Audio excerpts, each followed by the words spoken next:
आज की जो संगोष्ठी का आयोजन किया गया है, इसकी आयोजक संस्थाएं हैं ब्रह्म शक्ति साधना पीठ फाउंडेशन और सम्राट विक्रमादित्य विद्वत परिषद इसके आयोजक हैं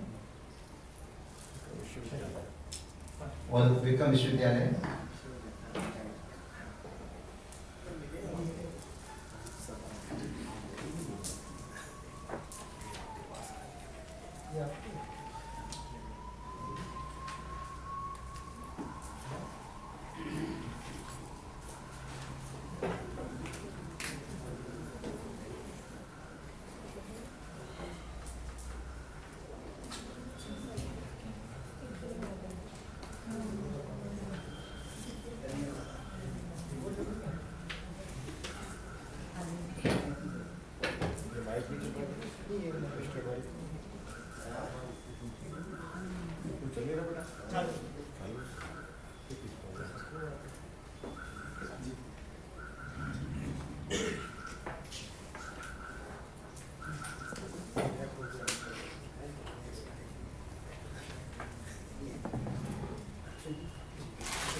प्रदानाय च सज्जनानाम् अकालमृत्योर्परिरक्षणार्थं वन्दे महाकालमहासुरेशम्।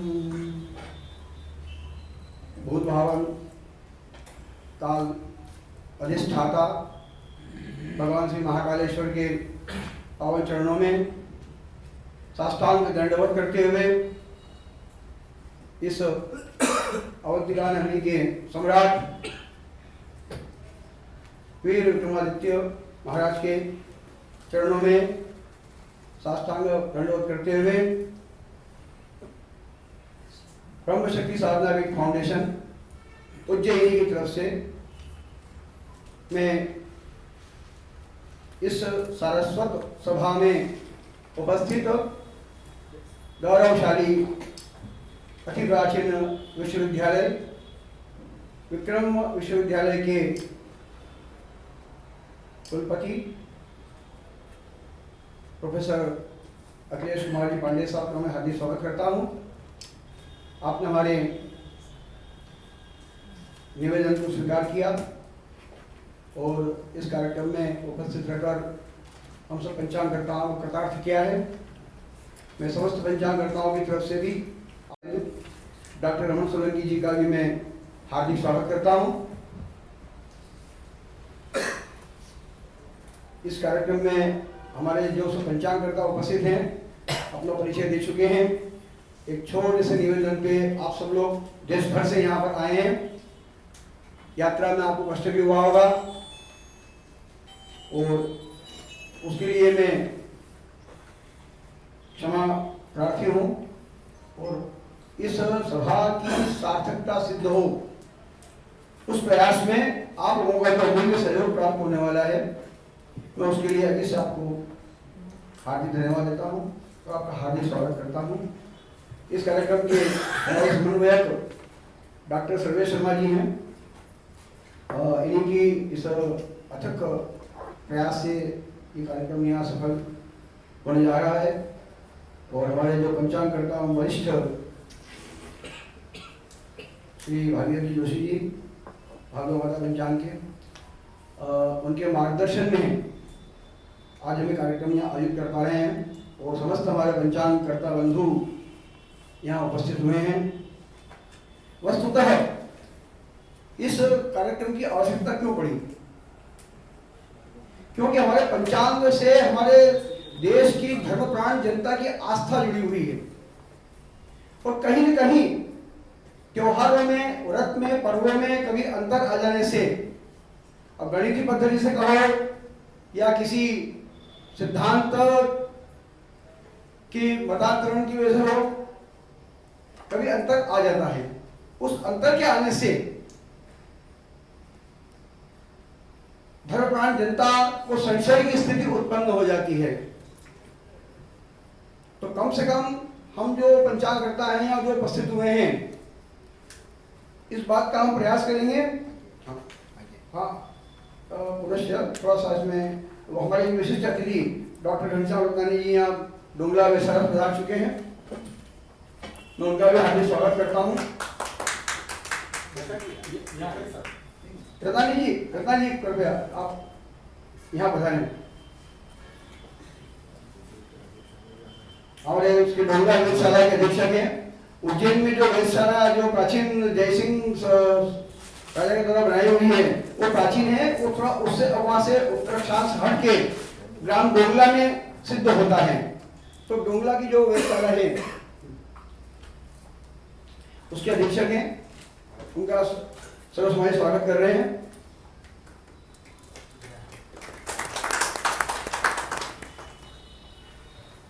उद्धृत पंचांग गणित पद्धति के हम सब जो पंचांगकर्ता हैं उपस्थित हुए हैं, हम कम से कम यहाँ ये संकल्प लेंगे आज कि हमारे पंचांगों में एक रूपता आएगी।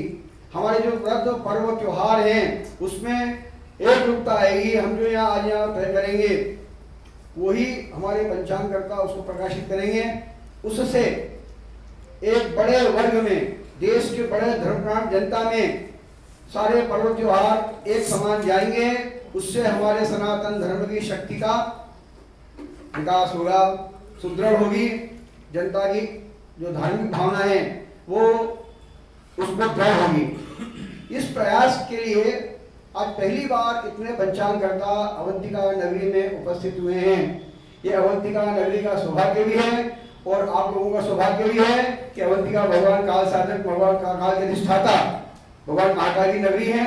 सम्राट विक्रमादित्य ने विक्रम संवत जो प्रारंभ किया था और उसका आज हम यहाँ जो सब पंचांगकर्ता उसका उल्लेख करते हैं।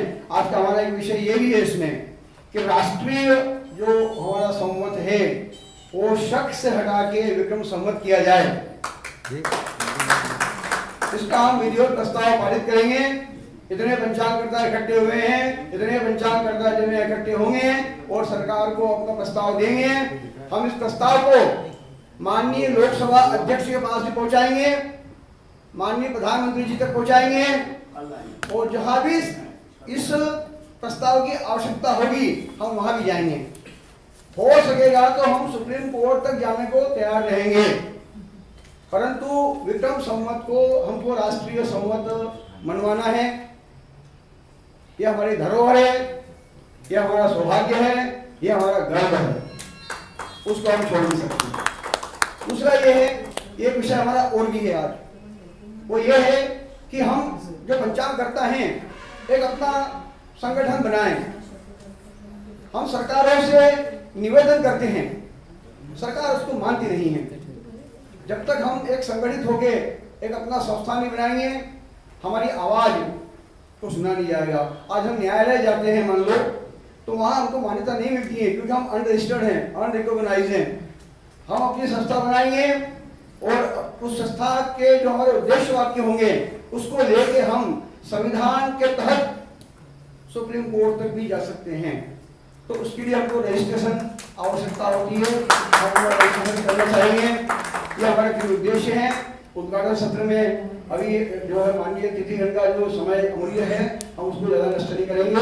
एक संक्षिप्त में अपना परिचय देंगे, बाद में पंचांग को और पंचांग का सब काम लेके बैठेंगे। हमें त्योहार पर्व को एकीकरण करेंगे तो तत्पश्चात उसके बाद कार्यक्रम का समापन होगा। तो मैं जो है अपना स्थान ग्रहण करता हूँ। डॉक्टर रमन सोलंकी को संक्षिप्त उद्बोधन के लिए आमंत्रित करता हूँ। जय श्री महाकाल। जय श्री महाकाल। उपस्थित विभिन्न प्रदेशों से आमंत्रित हुए और आप आए हैं सभी विद्वानों को मैं नमन करता हूं। आप सब ज्योतिष के महान प्रकांड विद्वान हैं। हमारे बीच में विक्रम विश्वविद्यालय के कुलगुरु श्रद्धेय प्रोफेसर अखिलेश कुमार पांडे जी उपस्थित हैं, मैं उनको प्रणाम करता हूं। हमारे बीच में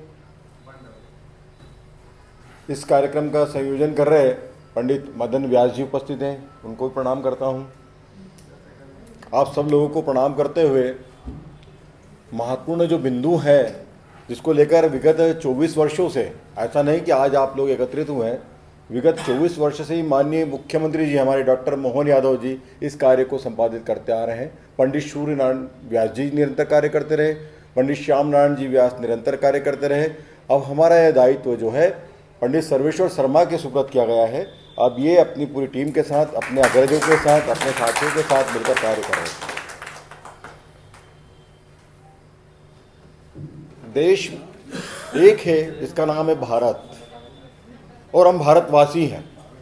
हमें गर्व है कि हम भारतवासी हैं। हमारी भाषा एक है। प्राचीन काल से हमारा पंचांग भी एक था। ज़्यादा दूर की बात नहीं, मात्र 2080 साल पहले वराहमिहिर अकेले पंचांग निर्माण करते थे। आप सब लोग जानते हैं, उनके सामने कोई खड़ा नहीं होता था। काल लड़ना अगर कहीं करना है, काल निर्धारण अगर करना है, तो महाकाल की धरती से वराहमिहिर क्या करते थे।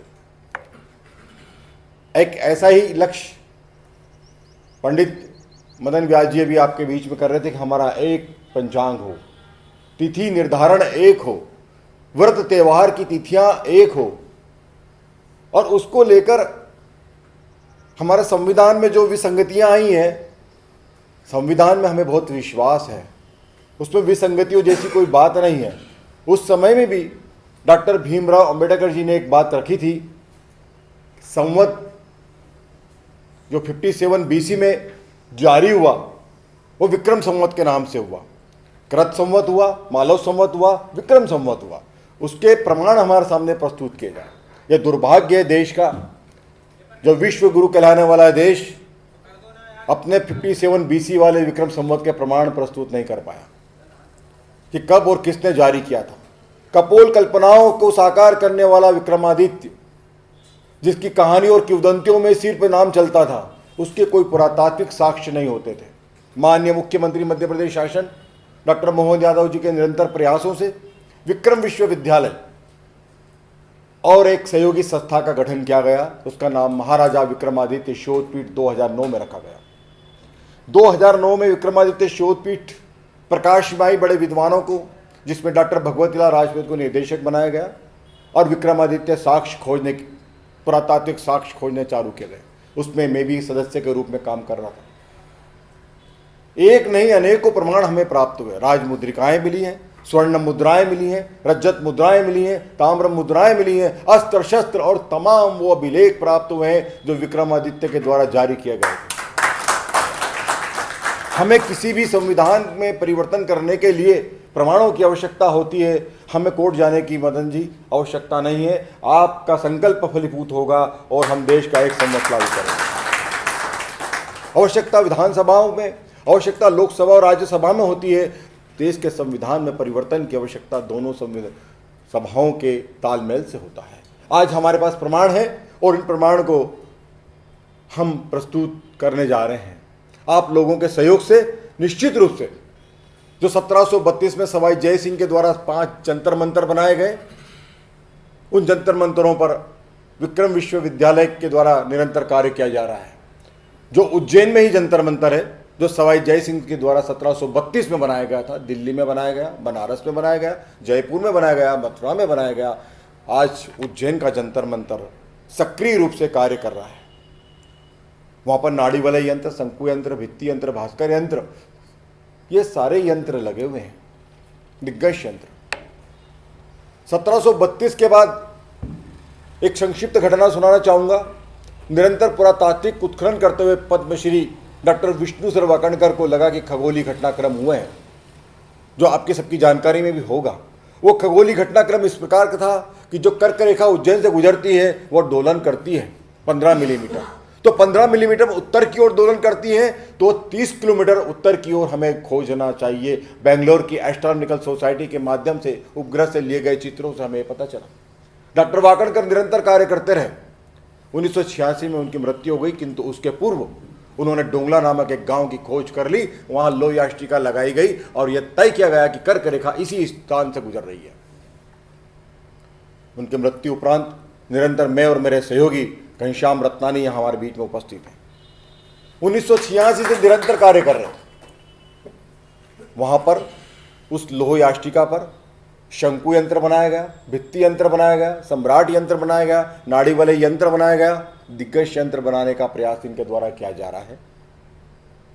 5 यंत्र इनके द्वारा वहाँ बनाए जा चुके हैं। 1732 के बाद घनश्याम रत्नानी ऐसे खगोलविद हुए हैं जिन्होंने 5 यंत्र स्वयं के विवेक से वहां पर बनाए। अब इन यंत्रों पर जो उज्जैन में कालगणना होती है वही कालगणना वहां होती है, क्योंकि वो महाकाल का ही परिक्षेत्र है। डोंगला उज्जैन से दूर नहीं है। डोंगला इसलिए हमारे लिए मायने रखता है, हम जो घड़ी पहनते हैं ये ग्रीनविच से रात को 12 बजे बदल दी जाती है। इसके आधार पर हमारे यहाँ पंचांग निर्माण कर दिए जाते हैं। ऐसा नहीं है, हमारे यहाँ विद्वान हैं आप लोग, हमारे प्राचीन पद्धति को लेकर पंचांग निर्माण करते हैं, विक्रम संवत को आधार बनाते हैं, किंतु ग्रीनविच मीन टाइम हमारे यहाँ प्रबल है। इस ग्रीनविच टाइम को भी हमें बदलना है और ग्रीनविच टाइम से डोंगला मीन टाइम हमें करना है। एक दूसरा संकल्प हमें लेना है। ये पंचांग निर्माण के लिए 2 पद्धतियां हमें बदलना होगी। एक तो हमारा डोंगला का काल निर्धारण हमें स्वीकार करना होगा और वहां सब लोग आमंत्रित हैं, चाहे आप 21 जून को जाएं लंबवत किरणों को देखें, चाहे आप 22 दिसंबर को जाएं किरणों को देखें, चाहे 23 सितंबर को जाएं, चाहे 23 मार्च को जाएं, आप दोनों दिन जाएं। आइए, हमारे बीच में मध्य प्रदेश विज्ञान प्रौद्योगिकी विभाग के वैज्ञानिक हैं, आप वरिष्ठ वैज्ञानिक हैं, इसरो के साथ नासा के साथ काम करते हैं। और डोंगला कालगणना, इधर आइए, डोंगला काल निर्धारण में वहाँ सबसे बड़ा टेलीस्कोप लगाने वाले, जो सतह पर जो टेलीस्कोप लगा है, जो कि मध्य प्रदेश में किसी भी स्थान पर सतह पर टेलीस्कोप ने लगाया है, वो सतह पर लगने वाला टेलीस्कोप आपके द्वारा लगाया गया है। ये आप डॉक्टर राजेश शर्मा, मध्य प्रदेश विज्ञान प्रौद्योगिकी मध्य प्रदेश शासन में वरिष्ठ वैज्ञानिक हैं। आज हम हमारी प्राचीन भारतीय पद्धतियों के साथ में विज्ञान को भी साथ लेकर चल रहे हैं। डोंगला में विज्ञान भी है और प्राचीन भारतीय पद्धति भी है। आपके महानिदेशक प्रोफेसर जनार्दन नेगी जब उस स्थान पर आए, मध्य प्रदेश विज्ञान प्रौद्योगिकी विभाग के निदेशक थे, जीपीएस यंत्र अपने साथ लेकर आए। जीपीएस यंत्र ने वही 23-26 अक्षांश बताए हैं, डोंगला के 75-46 रेखांश बताए हैं, वही उज्जैन के हुआ करते थे, किंतु 23-11 उज्जैन है आज उज्जैन का अक्षांश बदल चुके हैं। उज्जैन में आज 23-11 दिखाए, 23-26, 23-30 नहीं है। जिस प्रकार से हम बचपन से पढ़ते आ रहे हैं कि 23-30 अक्षांश में पृथ्वी झुकी हुई है, किंतु 23-30 तक कर्क रेखा का पॉइंट दिखाई 21 जून को नहीं दिखाई देता। 23-26 से सूर्य उत्तर से दक्षिण की होता हुआ दिखाई हमें देता है। तो वह स्थान डोंगला है। मैं आप सबको आमंत्रित करता हूँ। डोंगला का जो न्यास है उसका सचिव का दायित्व मेरे पास है, इसलिए मैं आप सबको सादर आमंत्रित करता हूं कि 21 जून और जो 3 तारीखें उनमें बताइए उसमें भी आप आ सकते हैं। हमारे पास गेस्ट हाउस भी है और वहाँ सारी रहने करने की सुविधा है। आप रात को रुक कर भी कार्य कर सकते हैं। आप सब लोग अपने अपने विचार रखेंगे ही, आप सब विद्वान हैं, मुझे बताने की आवश्यकता नहीं है, किंतु मदन जी व्यास का बड़ा अच्छा संकल्प था, इसलिए मैंने इतनी बातें रखी। उस संकल्प को हम सब मिलकर पूरा करें और इन 2 तिथियों का जरूर ध्यान रखें। जय हिंद, जय भारत।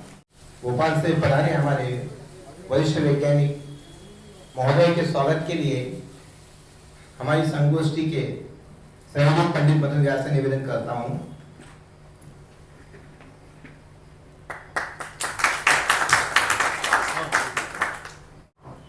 मैं हमारे अभी पधारे जो अतिथि हैं राजेश शर्मा जी से निवेदन करूंगा, वे अपने कार्यों पर जो डोंगला में हुए हैं उस पर 2 शब्द बताएं। आदरणीय वीसी साहब, डॉक्टर रमन जी, मेरे सहकर्मी मनोज राठौर और इसमें सभी भागीदारी विद्वत, डोंगला को हम लोगों ने 2006 में, जैसे रमन जी ने कहा, हमारे तत्कालीन महानिदेशक थे डॉक्टर नेगी, वो एक रेनाउंड साइंटिस्ट थे, शांति स्वरूप भटनागर अवार्डी थे। मध्य प्रदेश का एकमात्र व्यक्ति है जो शांति स्वरूप भटनागर अवार्ड जिनको मिला था। तो उन्होंने वो लोकेशन आइडेंटिफाई करी थी। उस ज़माने में आज से करीब 15-18 साल पहले जीपीएस की काफ़ी वैल्यू होती थी। आज की तारीख में तो GP is a normal thing, GPS. फिर ये हुआ कि यहाँ पे कुछ जो है इस जगह की सेंटिटिटी जो है उसको स्थापित करने के लिए कुछ काम किया जाए। तो हम लोगों ने 2007 में वहाँ पे जो है एक ऑब्जर्वेटरी जो है स्थापित करने का निर्णय लिया। उसके लिए हम लोगों ने देश के जितने भी एस्ट्रोनॉमी के लोग थे उनको बुलाया, एस्ट्रोलॉजी के भी लोग आए थे, उसमें एक नेशनल कॉन्फ्रेंस करी थी। और ये रिकमेंडेशन आई कि इनिशियली हम 14 इंच का टेलीस्कोप लगा रहे थे, लेकिन उन्होंने कहा नहीं, यहाँ पे 20 इंच का टेलीस्कोप लगाइए जो रिसर्च ग्रेड टेलीस्कोप होता है। सो इससे क्या फ़ायदा हुआ कि जो प्रदेश के जो यंग युवा लोग हैं जो एस्ट्रोनॉमी की फील्ड में कुछ स्टडी करना चाहते हैं, रिसर्च करना चाहते हैं, ट्रेनिंग लेना चाहते हैं, उनके लिए काफ़ी फ़ायदेमंद होगा। तो इस तरीके से हमने फिर वहाँ पे 2007 में एक भूमि पूजन करके टेलीस्कोप लगाने का विचार करा, जिसमें मैं आपको कहूँगा कि सबसे ज़्यादा जो इंटरेस्ट लिया गया और इसके पीछे जो ड्राइविंग फोर्स थे वो मोहन जी थे, जो वर्तमान में चीफ मिनिस्टर हैं।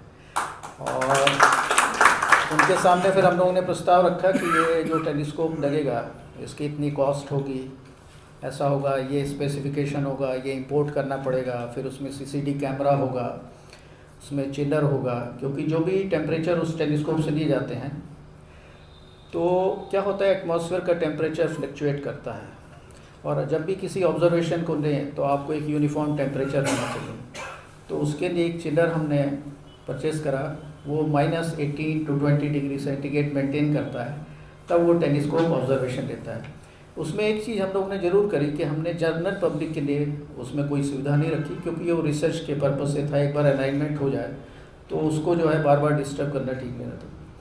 तो 2013 में उस टेलीस्कोप का उद्घाटन हुआ 11 जून को, और जब से वो टेलीस्कोप कार्यरत रहा, अब हम उसको चाह रहे हैं कि उस टेलीस्कोप को ऑटोमेशन हो, क्योंकि क्या है कि उस स्थान पे जाके ऑब्जर्वेशन लेना सभी के लिए पॉसिबल नहीं था। तो इसको ध्यान में रखते हुए अभी हम लोगों ने IIT इंदौर के साथ एक कोऑर्डिनेशन कर हम उसके ऑटोमेशन का काम कर रहे हैं। उसमें क्या होगा कि फिर जहाँ भी इंटरनेट कनेक्टिविटी होगी, आप रिमोट एरिया से उसको एक्सेस करके ऑब्जर्वेशन ले पाएंगे, सो वर्ल्ड के किसी भी कॉर्नर से। तो इसके ऊपर काम चल रहा है, और